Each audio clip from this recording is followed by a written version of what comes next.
போகிறேன். அதுதான் தொடக்கம். முதல்ல அந்த ஓரியன்டேஷன் இல்லாமலே நம்ம யாக்கோபின் இக்கட்டு காலத்தை குறித்து அறிந்து கொள்ள முடியாது. அப்படி என்ன சம்பவங்கள் சம்பவித்தது என்பதை நாம் சரியாக புரிந்து கொள்ள வேண்டும். அதற்கு பின்பாக தேவன் ஏன் இந்த யாக்கோபின் இக்கட்டு காலத்தை கொடுக்கிறார்? ஒரு ஆசிரியர் எழுதும் போது தெரிஞ்சுக்கிட்டார், ஏன் ஆண்டவர் அந்த இக்கட்டு காலத்தை கொடுக்காம நேராகவே நம்மளை கொண்டு போயிட்டா என்ன என்று சொல்லி அநேகர் கேட்கிறார்கள். அதற்கும் நாம் பதில் தெரிந்து கொள்ள வேண்டும். மூன்றாவதாக, இந்த யாக்கோபின் இக்கட்டு காலம் என்பது உண்மையிலே ஒரு சந்தோஷகரமான ஒரு காரியமா இல்லாவிட்டால் துக்ககரமான காரியமா, அதை நாம் எவ்வாறு புரிந்திருக்கிறோம்? ரொம்ப பேர் என்ன சொல்றாங்க தெரியுமா? ஆண்டவரே சீக்கிரம் எங்களை எடுத்துக்கோ, நீர் வர வரைக்கும் நாங்கள் உட்கார்ந்துருந்தேன்னா யாக்கோபின் இக்கட்டு காலத்தை கடந்து செல்ல முடியாது என்று பயந்து கொண்டிருப்பவர்களும் இருக்கிறார்கள். ஆனால் வேதம் நமக்கு கற்றுக் கொடுக்கிற பாடம் என்ன? அந்த யாக்கோபின் இக்கட்டு காலங்களில் என்ன ஒரு பெரிய தீர்மானம் நடைபெறப் போகிறது. அதுதான் the final act of God. தேவனுடைய கடைசி ஒரு நிகழ்வை தேவன் நிகழ்த்த போகிறார். இந்த உலகம் இரண்டாக பிரிக்கப்பட போகிறது. ஒரு கூட்டம் ஆண்டவரையும் ஒரு கூட்டம் பிசாசையும் சார்ந்து ஒரு தீர்மானத்தில் நிற்க போகிறார்கள். அதோடு இந்த உலகத்தின் கதை முடிவடையும். பாவ உலகத்தின் கதை முடிவடையும். அதற்கு பின்பாக அந்த எந்த வெளிப்படுத்தின புஸ்தகம் யாக்கோபின் இக்கட்டு காலத்தை சொல்கிறதோ, எந்த தானியேல் புஸ்தகம் யாக்கோபின் இக்கட்டு காலத்தை குறித்து சொல்கிறதோ, அதன் முடிவுகள் எல்லாம் மோசேயின் பாட்டையும் ஆட்டுக்குட்டியானவருடைய பாட்டையும் பாடி நாம் சந்தோஷகரமாக முடிக்க போகிறோம் என்ற ஒரு நிகழ்வையும் நாம் புரிந்து கொள்ள வேண்டும். இதுதான் சாராம்சம். அதாவது யாக்கோபின் இக்கட்டு காலத்தில் சாராம்சம். அதை நாம் ஆழமாக எலன் ஒயிட் அம்மையார் அவர்கள் என்ன சொல்லியிருக்கிறார்கள்? நம்முடைய சபையினுடைய புரிந்து கொள்ளுதல் என்ன, மற்ற சபையினர் அதை பற்றி என்ன தெரிந்து வைத்திருக்கிறார்கள், இதை எனக்கு சந்தர்ப்பம் கிடைக்கும் போதெல்லாம் இனிமேல் அதை மட்டும் தான் பேச போறேன். யாரெல்லாம் வரீங்களோ வந்து கேட்டுக்கலாம். இல்லை இதுதானே பேச போறாருன்னு வீட்டில் உட்காந்துக்கிட்டாலும் அது கவலை இல்லை. ஆனால் நிச்சயமாகவே நாம் அறிந்து கொள்ள வேண்டிய ஒரு ஆழமான சத்தியம். அதை குறித்து நாம் அக்கறை இல்லாதவர்களாகத்தான் ஜீவித்துக் கொண்டிருக்கிறோம் என்பதை மனதில் நிறுத்தி கொள்ள வேண்டும். அன்றைக்கு சொன்ன உடனே வெளியில ஸ்டாலினுக்கு சொன்னேன், போன வாரம் தான் இது டச் பண்ணிட்டு வந்திருக்கிற ஒரு இடத்துல சொன்னேன். போன வாரம் ஒரு சபையில இந்த போன வாரம் முந்திர வாரம் இந்த செய்தியை வேறொரு விதத்திலே நான் பேசிக் கொண்டிருந்தேன். அப்ப இன்றைக்கு அதை இன்னொரு கோணத்திலே நான் பேச ஜெபித்தேன். ஆண்டவரை கேட்டேன், ஆண்டவரே இவ்வளவு செய்திகளை தேவன் கொடுத்திருக்கிறாரு, நான் எங்க துவங்குறதுன்னு எனக்கு தெரியல. சில நேரங்கள்ல இந்த மாதிரி ஒரு தலைப்பு கொடுத்தேன்னா எங்க தொடங்குறது எங்க முடிக்கிறது. இந்த வாரம் முழுவதும் ஜெபித்துக் கொண்டிருந்தேன். ஆனால் அழைப்பு திடீர்னு தான் வந்துச்சு. அப்படித்தான் யாக்கோபின் இக்கட்டு காலம் இருக்கும்போது. அதனால நாம் கவனத்தோடு இருக்க வேண்டும், ஆயத்தத்தோடு இருக்க வேண்டும் என்ற ஒரு ஆலோசனையும் நாம் எடுத்துக்கொண்டு செல்ல வேண்டியவர்களாக இருக்கின்றோம். சரி, ஏன் இதற்கு பெயர் யாக்கோபின் இக்கட்டு காலம்? யாக்கோபு ஒரு அனுபவத்திற்குள்ளாக கடந்து சென்றார். அந்த அனுபவம் ஒவ்வொரு கிறிஸ்தவ விசுவாசிகளுடைய வாழ்க்கையிலும் வர வேண்டும். அதுதான் அந்த யாக்கோபின் இக்கட்டு காலத்திலே நாம் அறிந்து கொள்ள வேண்டிய மிகப்பெரிய சத்தியம். வெளிப்படுத்த விசேஷத்துல போய் 2வது அதிகாரம் 3வது அதிகாரத்தை வாசிச்சோம்னு சொன்னா, ஆண்டவர் பிலதெல்பியா சபைக்கும் இன்னும் பெர்கமு சபைக்கும் ஒரு ஆசீர்வாதத்தை சொல்றார். உனக்கு ஒரு புதிய நாமத்தை கொடுப்பேன், யாரும் அறிந்திராத ஒரு நாமத்தை உனக்கு கொடுப்பேன். அதே மாதிரி பெர்கமு சபைக்கு சொன்னது போலவே பிலதெல்பியா சபைக்கு சொல்ற, நமக்கு ஒரு பெயர் மாற்றப்பட வேண்டும். அங்கு யாக்கோபுக்கு ஒரு பெயர் மாற்றப்பட்டது இல்லையா? யாக்கோபுடைய பெயர் இஸ்ரவேல் என்று மாற்றப்பட்டது. அப்படி சாதாரண ஆண்டவர் மாற்றிட்டாரா அப்படின்னா இல்லை. அது பல அனுபவங்களுக்குள்ளாக யாக்கோபு கடந்து சென்றதை நிமித்தமாக அவருக்கு அந்த பெயர் மாற்றம் வந்தது. நான் அந்த வாரம் பிரசங்கம் பண்ணும்போது சொன்னேன், நான் ஞானஸ்தானம் எடுத்தோன்னு என் பேரை மாற்றலை. நான் மாற்றினாதான் ஒரு கிறிஸ்தவனா இருக்கணுங்கிற ஒரு அவசியம் இல்லைன்னு ஒரு நம்பிக்கை அப்பொழுது இருந்தது எனக்கு. ஆனா இப்போ நான் என்ன நினைக்கிறேன் தெரியுமா? ஆண்டவரே, என் பெயரை மாற்று. என் பெயர் மாற்றப்படாவிட்டால் நான் எங்க போக முடியாது தெரியுமா? பரலோக ராஜ்யம் போக முடியாது. யாக்கோபு என்ற பெயரோடு கூட நான் பரலோக ராஜ்யம் செல்ல முடியுமா என்றால் நிச்சயமாகவே முடியாது. ஆண்டவர் நம் அனைவரையும் ஒரு பெயர் மாற்றத்தோடு நம்மை அழைப்பதற்கு தேவன் அநேக பெயர்களை கொடுத்திருக்கிறார். அந்த பெயர்களிலே நாம் கடந்து செல்ல வேண்டியவர்களாக இருக்கின்றோம். அப்ப அந்த பெயரை பெற்றுக்கொள்வதற்கு நாம் என்ன செய்ய வேண்டும்? அதுக்கு இந்த யாக்கோபின் அனுபவங்கள் தேவை. அப்ப இது இது ஆதியாகமம் 32வது அதிகாரம் 33வது அதிகாரத்து 32வது அதிகாரத்துல நாம் வாசிக்க முடியும். யாக்கோபு முதல்ல ஆண்டவரை சந்தித்த இடத்தின் பெயர் தெரியுமா? பெத்தேல். பெத்தேல் என்ற இடத்துல அவன் தன்னுடைய சகோதரனுக்கு கிடைக்க வேண்டிய ஆசீர்வாதத்தை இவன் ஏமாற்றி பெற்றுக் கொண்டது நிமித்தமாக சகோதரனுடைய முகத்திற்கு பயந்து ஓடிக்கொண்டிருந்தான். அப்ப அந்த ராத்திரியிலே அவன் படுத்திருக்கும் பொழுது ஒரு கல்லை தலைக்கு வச்சு படுத்துங்கிறான். தூங்கினோடனே என்ன வந்துச்சு? ஒரு கனவு. என்ன கனவு? ஒரு பெரிய ஏணி தெரிகிறது. அதை யோவான் சுவிசேஷத்துல நீங்க வாசிக்க முடியும். அந்த ஏணியிலே தேவதூதர்கள் ஏறுகிற இறங்குகிற ஒரு இடமாக இருந்தது. அப்போ இவர் பெத்தேல் என்று ஒரு பெயர் எடுக்கிறார். ஏன்? இங்கு ஆண்டவர் இருக்கிறார், ஆண்டவர் வாசம் செய்கிற ஒரு இடம்.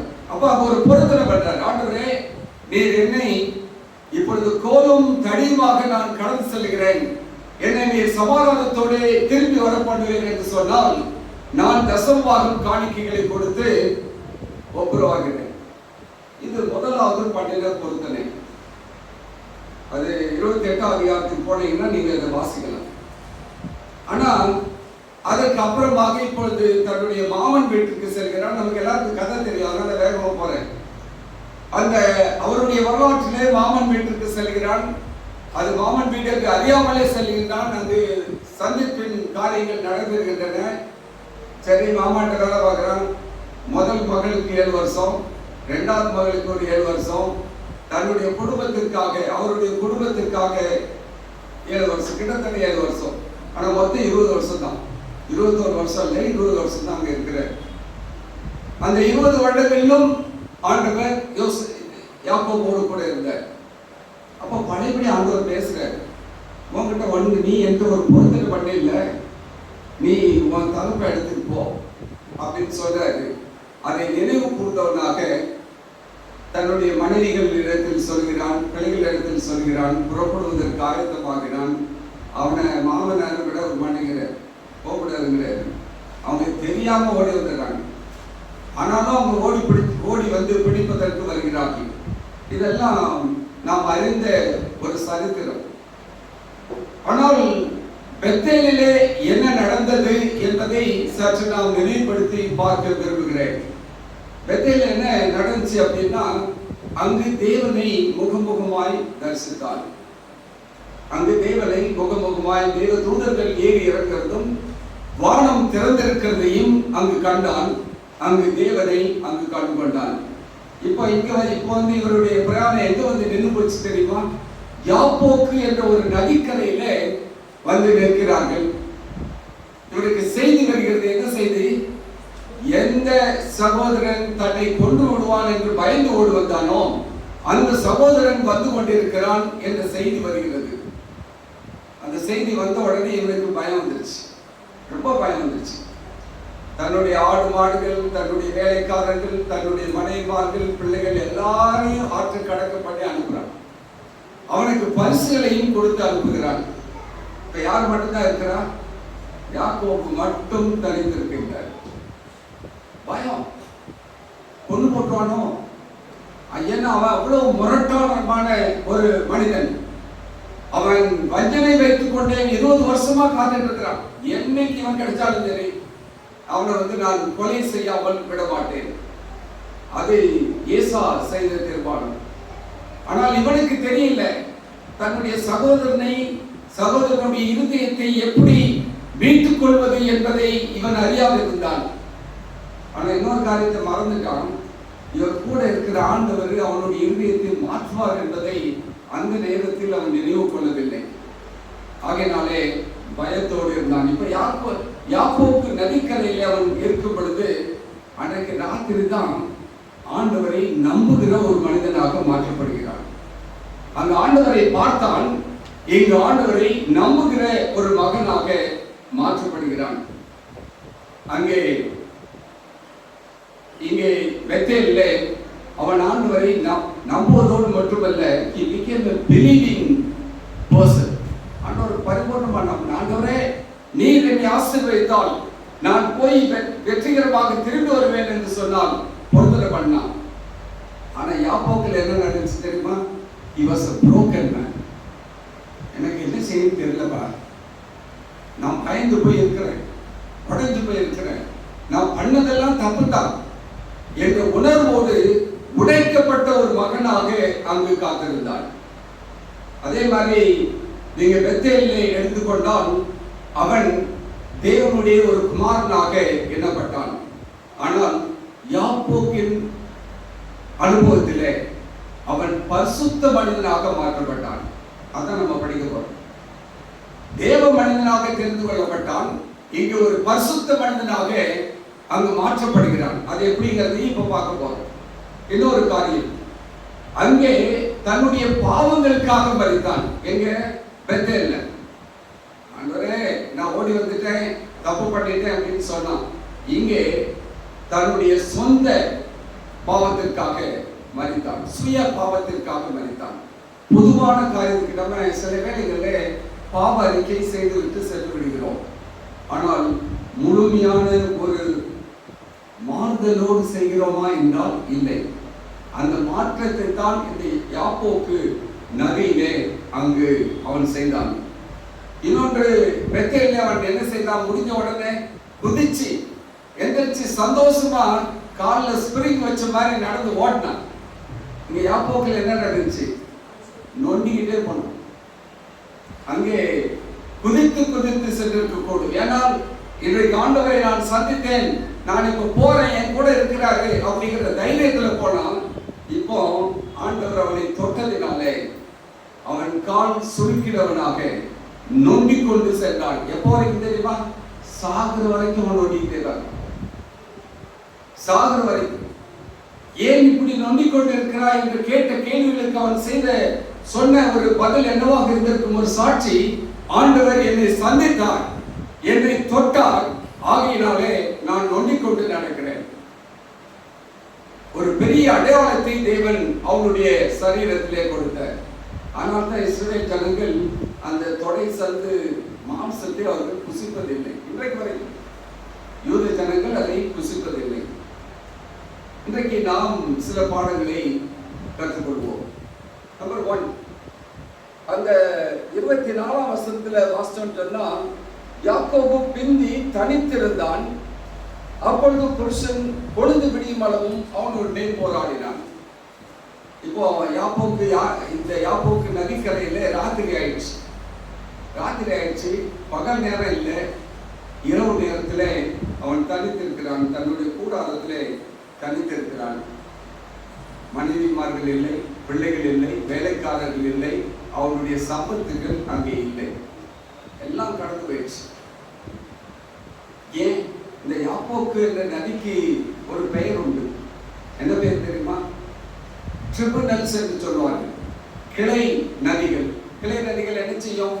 மெயின் ரிவர்ல வர்ற தண்ணி எல்லாம் பிரிச்சு வேற இடத்துக்கு இதை காலி பண்ணி கொண்டு போகும். அதைத்தான் இந்த யாக்கோபின் அனுபவமும் அங்கே இருந்தது. இன்னொரு நாளைக்கு டைம் கிடைச்சதுன்னா பேசுறேன். அந்த யாக்கோபின் வரலாற்றை பற்றி, யாக்கோபின் அனுபவங்களை பற்றி இன்னொரு நாளைக்கு பேச கடவுள் சித்தம் இருந்தாலும் பேசுவோம். இப்போ இவனுக்கு தெரிஞ்சு போச்சு, நான் எப்படியாகிலும் ஆண்டவரோடு ஒப்புரவாகி நான் செல்ல வேண்டும். ஏன் ராத்திரி?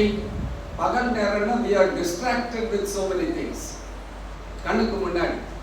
ராத்திரினா எல்லாம் இருள். அந்த காலத்துல இப்படிலாம் லைட்லாம் கிடையாது இல்லையா.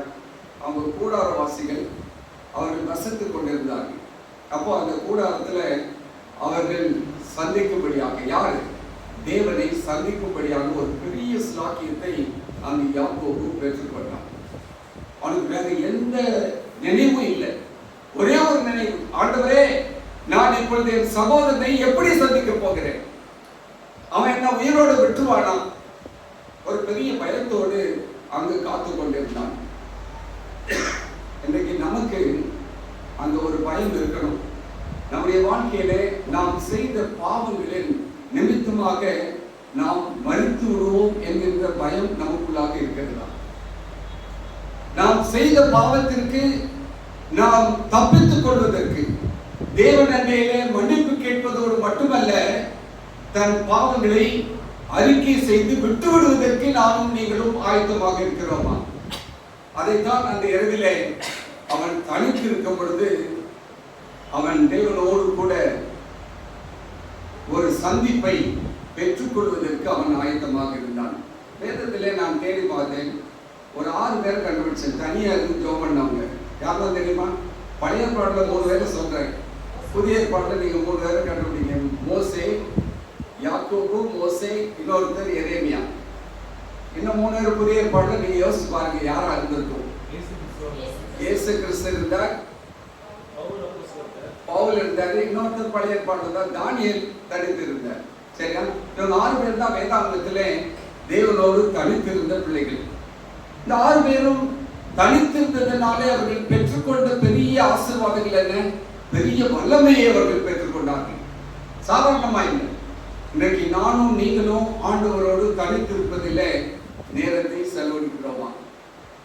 எவ்வளவு நேரம்? இப்போ போன் வந்தது தலைவலி. ரீல்ஸ் பார்க்கவும், இல்லைன்னா வேற ஏதாவது வாட்ஸ்அப்ல வர்ற அநேக செய்திகளை பார்ப்பதும். இப்போ வாட்ஸ்அப்பை பார்க்கறதே எனக்கு இஷ்டம் இல்லாமல் போயிடுச்சு. அந்த அளவிற்கு நம்முடைய நேரத்தை அது களவாடி கொண்டு இருக்கின்றது, திருடிட்டு. அந்த நேரத்தில் நம்ம பைபிள் எடுத்து வாசிக்கிறதுக்கு மனசு இருக்குதானே? இல்லை. இதுல ஒரு 3 மணி நேரம் கூட உட்கார்ந்து இருக்கிறதுக்கு சலிப்பு இல்லாம இருக்கிறோம். ஆனா பைபிள்ல ஜெபம் பண்றதுக்கு 1 மணி நேரம் முடியுதான்னா ரொம்ப ரொம்ப கஷ்டமா இருக்கு. அதனால் தான் அந்த இரவிலே அவன் அங்கு சந்தித்தான். ஆண்டவரை சந்திப்பதற்கு ஒரு தனிமையான இடம், a quiet place, அமைதியான ஒரு சூழ்நிலை. ராத்திரி நீங்க இருந்து பாருங்க. நான் 3/4 நேரம் என்னுடைய செர்மன்ல எப்போ ப்ரிப்பேர் பண்ணது தெரியுமா? வீட்டில் எல்லாரும் தூங்க போன பிறகு ஒரு சத்தம் இருக்கக்கூடாது. நான் தனியாக ஒரு அறையில இருந்து ஜெபத்தோடு இந்த செய்திகளை ஆயத்தப்படுத்துவேன். ஏன் தெரியுமா? My mind will not be distracted with any calls. அந்த அளவுக்கு நாம் இருந்தால் ஒழிய நாம் தேவனிடத்திலிருந்து அநேக செய்திகளை, காரியங்களை நாம் பெற்றுக்கொள்ள முடியாது. நம்முடைய வாழ்க்கையின் அனுபவ பாடங்கள் மாற்ற முடியாது. நேரம் கடந்து கொண்டிருக்கிறது, நானும் வேகமாக செல்ல வேண்டும். 2வது காரியம், இவன் அங்கே என்ன செய்தான்? அவரோடு கூட போராடினான். கடவுளை பார்த்தவங்க யாராவது உயிரோடு இருக்க முடியுமா? முடியாது இல்லையா? ஆனால் இவன் உயிரோடு இருந்தான். இன்னொன்று நீங்கள் அதிலே கவனித்து பார்த்தீர்கள் என்று சொன்னால், அவர் மனுஷனை போலவே அங்கு இருந்து இவனோடு போராடி கொண்டிருக்கிறார். நல்லா கவனமா வச்சுக்கோங்க. மனுஷனை போலவே அங்கு போராடி கொண்டிருக்கிறார். இந்த யாக்கோபு யாரை பிரதிபலிக்கிறார் என்று சொன்னால், நம்முடைய பாவ மனிதனை அங்கு சித்தரிக்கிறார். A carnal nature of man. பாவ மனிதன், எல்லா அக்கிரம சிந்தனைகளையும் கொண்ட மனிதன். இந்த மனிதன் எப்படி இருந்தாலும் அதை போலதான் அவன் இருந்தான். எப்படி இருக்குது? A stubborn nature இல்லையா? யாருக்கும் விட்டு கொடுக்கிற ஒரு மனப்பான்மை இல்லாத ஒரு நிலைமை. சண்டைக்காரங்களா இருக்கிறோம், எதுக்கு எடுத்தாலும் சண்டைக்காரங்களா இருக்கிறோம். இன்னொன்று, சுய திருப்தி இல்லாதவர்களாக ஜெயித்துக் கொண்டு இருக்கிறோம். இதெல்லாம் யாக்கோபுடைய வாழ்க்கையில் இருந்தது. ஆண்டவரை நான் நேசிக்கிறேனே, ஆண்டவர் கொடுப்பார்னா இல்லை.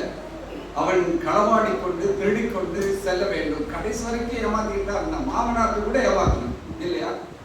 அவனும் கண்ணிங்கா இருந்தான், இவன் டபுள் கண்ணிங்கா இருந்தான். அந்த அளவுக்கு இருந்தான். இன்றைக்கு உலகத்திலே நாம் எப்படி இருந்து கொண்டிருக்கிறோம்? நாமும் இந்த யாக்கோபை போலத்தான் இருந்து கொண்டிருக்கிறோம். நம்முடைய வாழ்க்கை மாற்றப்பட வேண்டும் என்று தேவன் விரும்புகிறார்.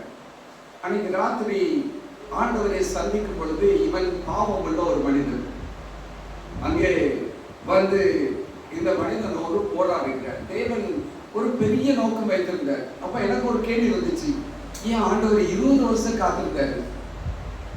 20 வருஷம் ஆயிடுச்சு இல்லையா? பெத்தேலுக்கும் இந்த இடத்திற்கும் யாப்போக்கின் கரையிலே பெனியேல் என்ற இடத்திலே அவர்கள் சந்திக்கிறார்கள். அந்த இடத்திற்கு பெனியேல் என்று பெயர் இடுகிறான். 20 வருஷம். நான் யோசிச்சு பார்த்தேன், ராஜேந்திரனே, உன் வாழ்க்கையை தொடர்றதுக்கு ஆண்டவர் எத்தனை வருஷம் எடுத்துட்டு இருந்தாருன்னு தெரியுமா? நீங்க நினைச்சு பாருங்க, உங்களுடைய வாழ்க்கையை தொடுவதற்கு ஆண்டவர் எத்தனை ஆண்டு காலங்கள் எடுத்துக்கொண்டிருக்கிறார். இன்னும் பொறுமையோடு காத்து கொண்டிருக்கிறார். இன்னும் நான் மாற்றப்பட வேண்டும், என்னுடைய மாம்ச சிந்தை ஒழிய வேண்டும், என்னுடைய மாம்ச கிரியைகள் அழிக்கப்பட வேண்டும், என்னுடைய சுயம் சாம்பலாக மாற்றப்பட வேண்டும் என்பதற்காக தேவன் இன்னும் என்னோடு கூட பொறுமையோடு காத்து கொண்டிருக்கிறாரே. அப்ப யாக்கோபுக்கு 20 வருஷம் இருந்தது ஒரு பெரிய காரியம் இல்லைன்னு யோசிச்சேன். யாக்கோபுக்கு 20 வருடம் இருந்தது ஒரு பெரிய காரியம் இல்லை. இன்னும் வேதத்தை எடுத்துக்கொண்டு அவன் போய் பிரசங்கம் பண்ண போகல, அவன் போய் ஊழியம் செய்ய போகல, தன்னுடைய குடும்பத்தை தான் அவன் கண்காணித்துக் கொண்டிருந்தான். ஆனால் ஆண்டவர் அவனை சந்தித்து அவனை மாற்ற வேண்டும் என்று விரும்பினார். ஒருவர் எழுதும் போது எழுதுகின்றார், God has been inviting Jacob to admit defeat, abandon his manipulative ways, and let God be his leader, his guide and his vindicator.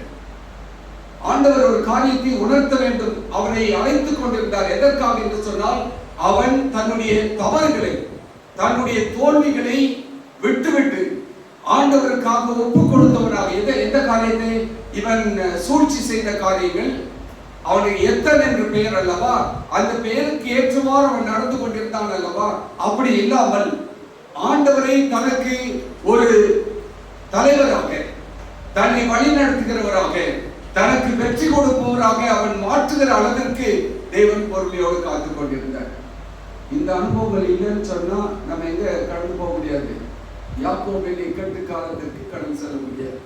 அதனால்தான் இது இன்ட்ரோடக்டரி டாபிக்காக நான் எழுதியிருக்கிறேன். நாம் என்ன காரியங்கள் எல்லாம் மாற்றப்பட வேண்டும்.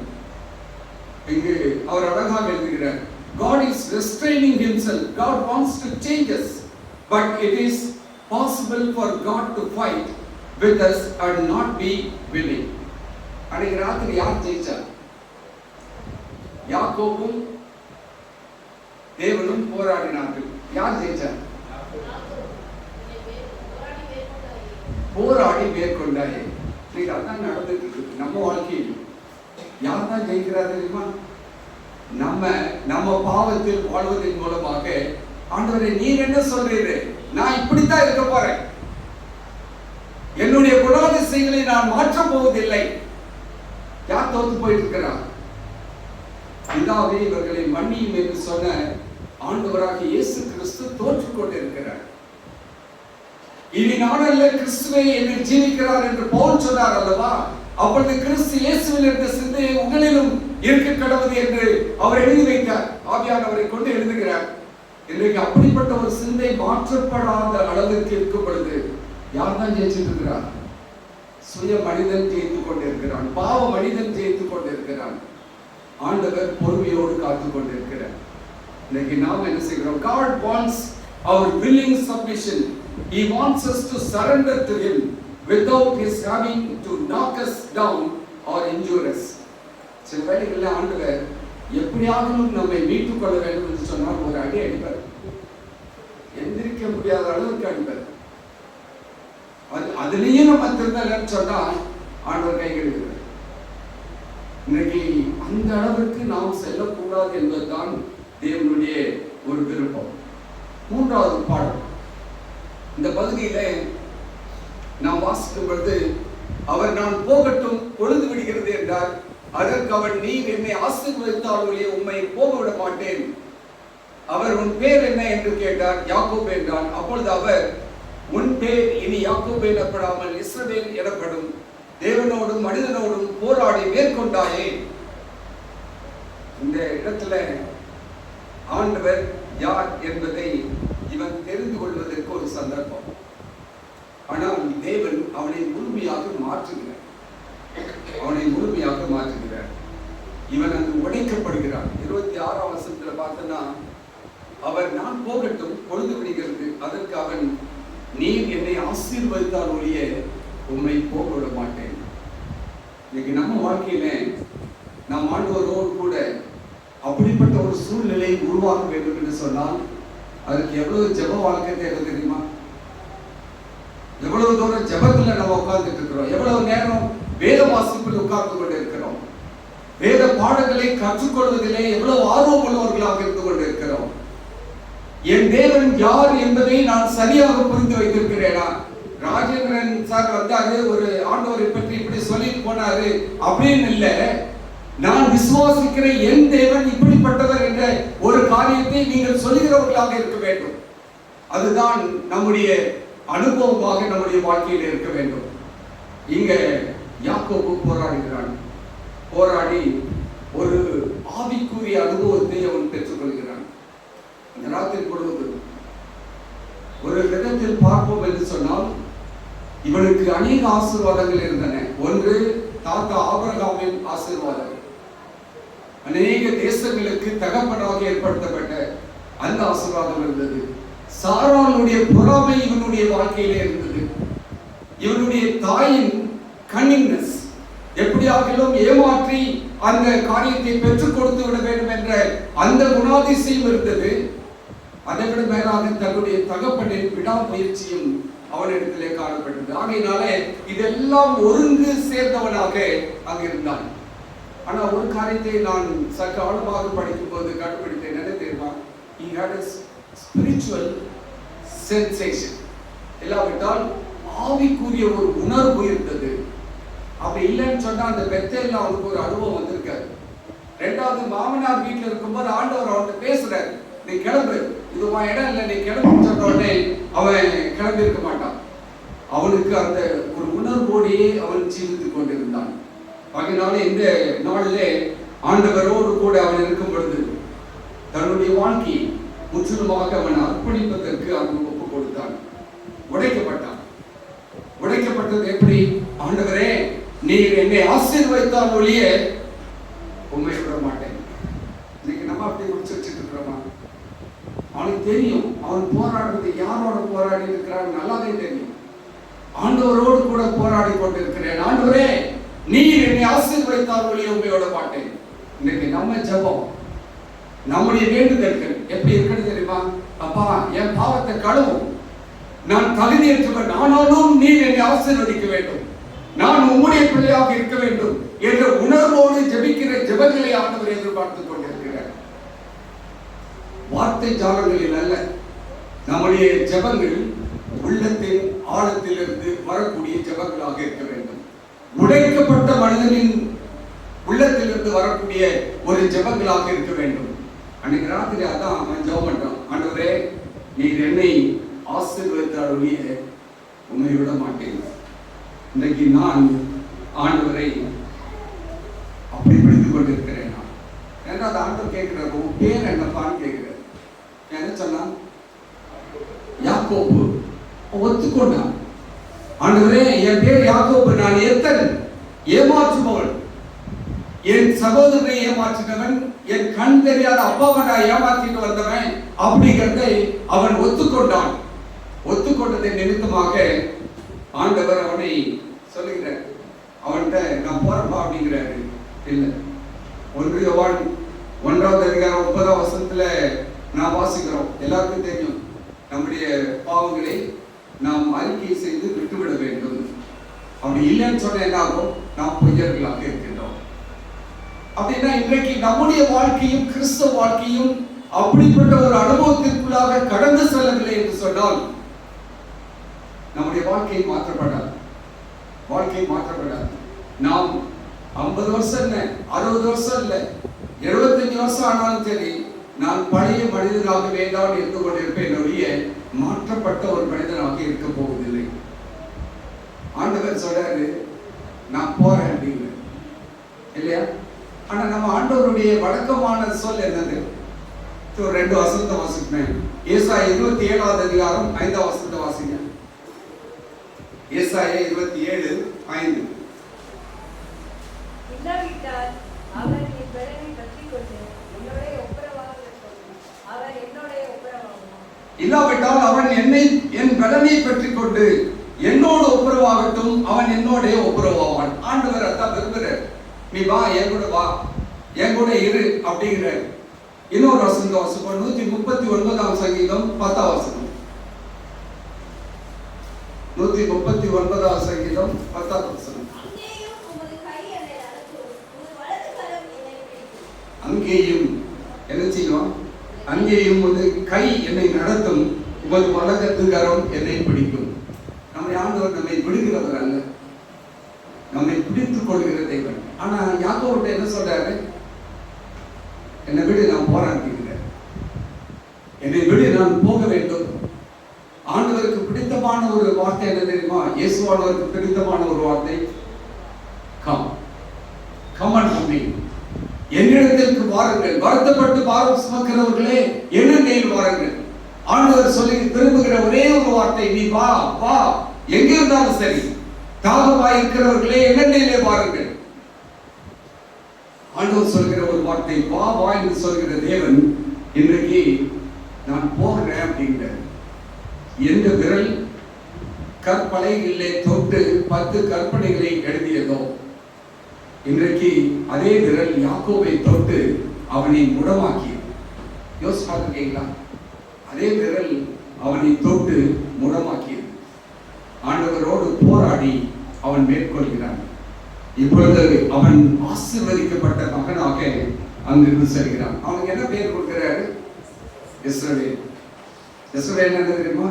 The Prince of God. ஆண்டவரின் யுவராஜாவா?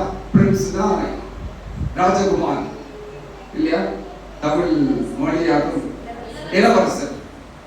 தேவனின் இளவரசன் என்று பெயர் சொல்லப்படுகிறான். எத்தன் என்பவன் இன்றைக்கு தேவனுடைய இளைய ராஜாவாக அங்கு பெயர் சொல்லப்படுகிறான்.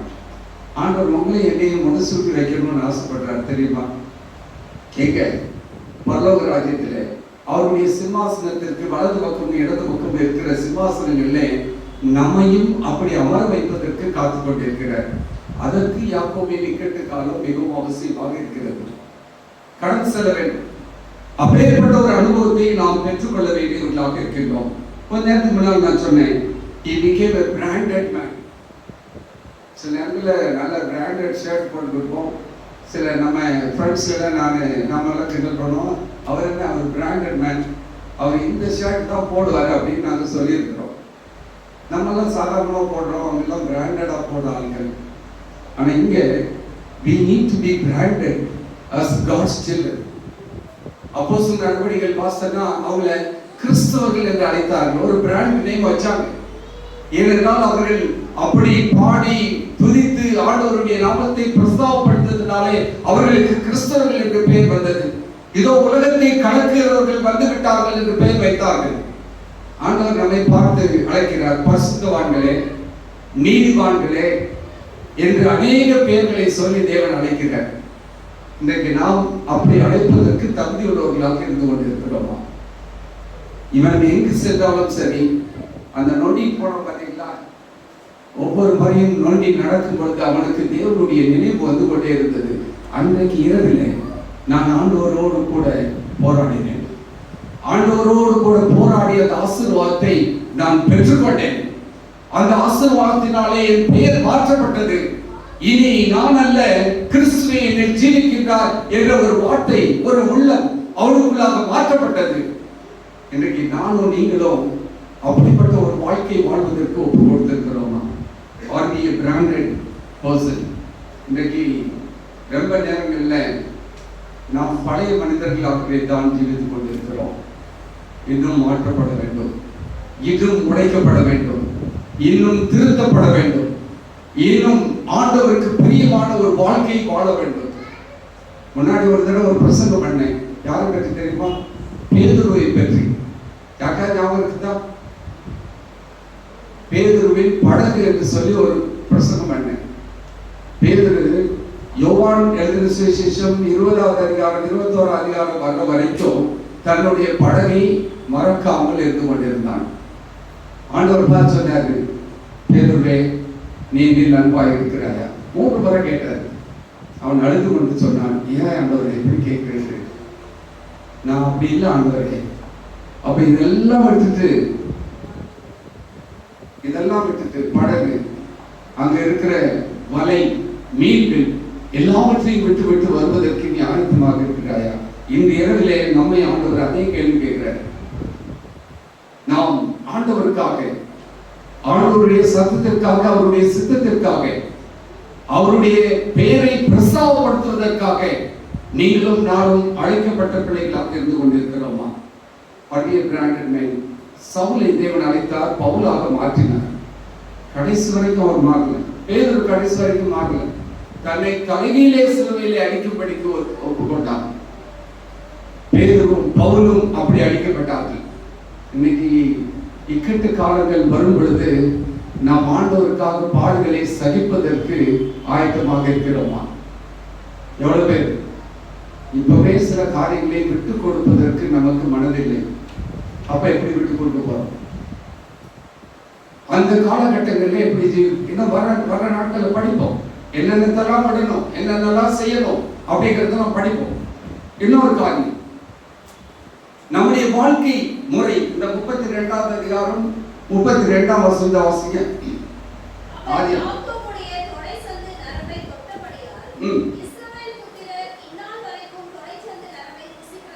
அவங்களுடைய வாழ்க்கை முறை மாற்றப்பட்டது. அவங்களுடைய புசிப்பு முறை மாற்றப்பட்டது. அவங்க எதெல்லாம் அந்த தொடை சந்து நரம்பு தான் அவங்களுக்கு ரொம்ப பிரியமா இருந்திருக்குமா. அவர்கள் அந்த நாள்ல இருந்து இன்னைக்கு வரைக்கும் சாப்பிடுறதில்லை. ஏன் தெரியுமா? இது ஆண்டவர் தொட்ட இடம். அது ஆண்டவர் என்னுடைய வாழ்க்கையிலே ஒரு பெரிய மாற்றத்தை உண்டு பண்ண இடம். நான் அது காலகாலமாக யுக யுகமாக அதை கடைபிடித்துக் கொண்டு வருகிறார்கள். ஆண்டவரை ஏற்றுக்கொள்கிறார்களோ இல்லையோ, ஆனால் இன்னும் அந்த பழக்கத்தை வைத்திருக்கிறார்கள். இன்னைக்கு நாம எதை விடுறதுக்கு ஆயத்தமா இருக்கிறோம்? ஆண்டவருக்காக எதை விடுவதற்கு, எந்த காரியத்திற்காக தேவன் என்னை அழைத்துக் கொண்டு வந்தாரோ அந்த சத்தியத்திற்கு, அந்த காரியத்திற்காக நான் எல்லாவற்றையும் விட்டு விடுவதற்கு ஆயத்தமாக இருக்கின்றேனா? கேட்டு பார்ப்போம். நாம் ஆண்டவரை மட்டும் பிடித்துக் கொள்வதற்கு வேற யார் துணையும் வேண்டாம். எனக்கு ஆண்டவரே நீர் போதும் என்று சொல்லி நம்மை ஒப்பு கொடுக்கிற ஒரு வாழ்க்கை. இந்த ஆதியாகமம் 33ஆம் அதிகாரம் யாக்கோபுடைய சரிதை அங்கு முடிவடைகிறது. அதுக்கு இடையில வரைக்கும் இஸ்ரவேல் யாக்கோபு, இஸ்ரவேல் என்று யாக்கோபு என்ற பெயர்கள் தான் அழைக்கப்பட்டு வந்தன. அப்புறம் என்ன நடந்துச்சு தெரியலையா? அந்த இடத்துல அங்கிருந்து கடந்து செல்கிறான். ஏசா அவனை வணங்கி அவனை ஆற தழுவிக் கொள்கிறான். இவனுக்கு ஒரு பெரிய விடுதல், தூக்கு தண்டனையிலிருந்து தப்பிச்ச மாதிரி ஒரு விடுதல். இவன் கொடுக்கிற பொருட்களை கூட அவன் ஏற்றுக்கொள்வதற்கு மனதில்லை. சொல்றான், எனக்கு வேண்டாப்பா, எல்லாம் எங்க இருக்குது, உனக்கு பாதுகாப்புக்கு வேண்டாம், நான் கொஞ்சம் பேர் அனுப்பி வைக்கிறேன். என்ன ஒரு பெரிய மாற்றம் ஏசாவின் வாழ்க்கையில். இவன் நினைச்சான் எங்க அண்ணனை மாற்றவே முடியாதுன்னா, அன்னைக்கு ராத்திரி இவன் போட்ட போராட்டத்துல ஆண்டவர் ஏசாவின் மனதை மாற்றினார். ஒருவேளை நம்முடைய வாழ்க்கையிலே யாராவது அப்படி ஏசா போன்ற நபர்கள் இருந்தாலும் ஆண்டவர் அவர்களை மாற்றுவதற்கு அங்கு காத்து கொண்டிருக்கிறார். இன்னைக்கு நாம் ஒரே ஒரு காரியம் செய்யணும். அந்த யாப்போக்கு கதை, அந்த கரையிலே ஆண்டவரே நாங்கள் உண்மையை பற்றி கொண்டிருக்கிறோம், உண்மை மட்டும் பிடித்துக் கொண்டிருக்கிறோம், எங்களுக்கு வேறு ஒன்றும் வேண்டாம். ஒரு பாட்டு பாடுவோம் இல்லையா, இயேசு போதுமே, இயேசு போதுமே. இப்பதான் படிக்கிறது இல்லை. வேற ஒன்றும் வேண்டாம் நம்ம வாழ்க்கையில, இயேசு மாத்திரம் போதும். அவர் மாத்திரம் என் வாழ்க்கையில் இருந்தால், அவர் மட்டும் என் வழிபயணத்தில் இருந்தால், அவர் மட்டும் என் சுவாச காற்றில் இருந்தால் எனக்கு என்ன வேண்டும்? வேற ஒன்றுமே வேண்டாமே. அப்படிப்பட்ட ஒரு வாழ்க்கையை நாம் பெரும்படிக்கு ஆண்டவருடைய கரங்களை ஒப்புக் கொடுப்போம். இந்த யாக்கோபு நதிக்கரை அனுபவம், இந்த யாக்கோபின் அந்த இக்கட்டான அந்த இரவு சம்பவங்கள் அவனுடைய வாழ்க்கையை மாற்றி போட்டது. பரலோக ராஜ்யம் செல்லும் பொழுது யாக்கோபை நாம் சந்திக்க போகிறோம். யாக்கோபு இல்லை, யார் சந்திக்க போறோம்? இஸ்ரவேலை சந்திக்க போகின்றோம். அந்த எத்தன் என்று அழைக்கப்பட்ட அந்த யாக்கோபை, இஸ்ரவேலாக மாற்றப்பட்ட அந்த யாக்கோபை நாம் அங்கு சந்திக்க போகிறோம். அப்படி அவரை போய் சந்திக்கணும்னு ஆசை இருந்ததுன்னா நீங்களும் நானும் மாற்றப்பட வேண்டும். நீங்களும் நானும் ஒரு புதிய பெயரை பெற்றுக்கொண்டவர்களாக வாழ வேண்டும். அதற்கு இந்த யாக்கோபின் இக்கட்டு காலங்கள் நமக்கு உதவியாக இருக்க போகிறது. படிப்போம், வரப்போகிற நாட்களை படிப்போம். கர்த்தர் தொடர்ந்து ஆவியானவர் கொண்டு நம்மை போதிக்கவும், நாம் புரிந்து கொள்ளும் மனப்பக்குவத்தை நமக்கு கொடுக்கவும், அதோடு ஏற்றுக்கொள்ளும் மனப்பக்குவத்தையும் நமக்கு கொடுக்கும்படிக்கு நாம் ஆண்டவரிடத்திலே ஜெபம் பண்ணுவோம். கர்த்தர் நம்மை ஆசீர்வதிப்பாராக. ஆமென்.